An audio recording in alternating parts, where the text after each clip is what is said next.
Dostlar bir jürli Raisa КАБИРОВА.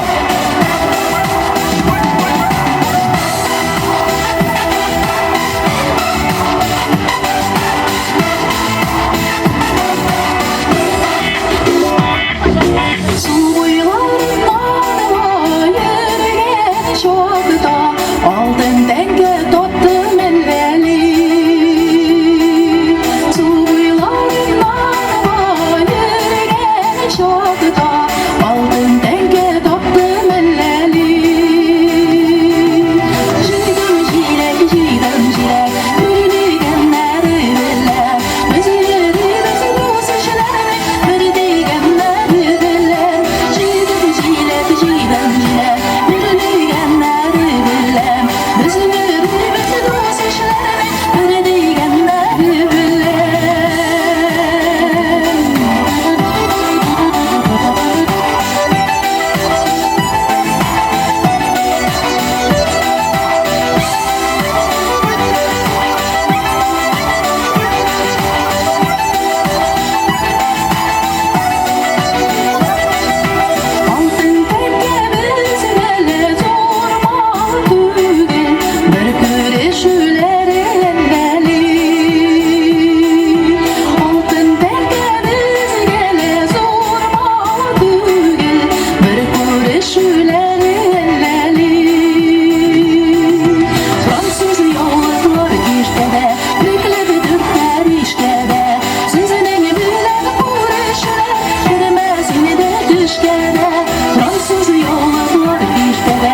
Raisa КАБИРОВА.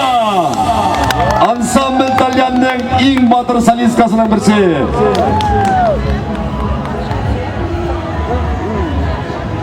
Hazır dostlarım taralışmak sizin karşınızda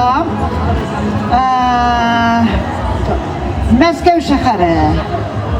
Yok alaygın olmadı. Sizin karşınızda Tatarstan'dan hem Rusiyanın yazışçılar birliği agzası Mikhail Lomonosov hem Hadid Aktaş isimindeki premiyalar laureatı Tatarstan Respublikasının at kazangan medeniyet hizmetkeri popüler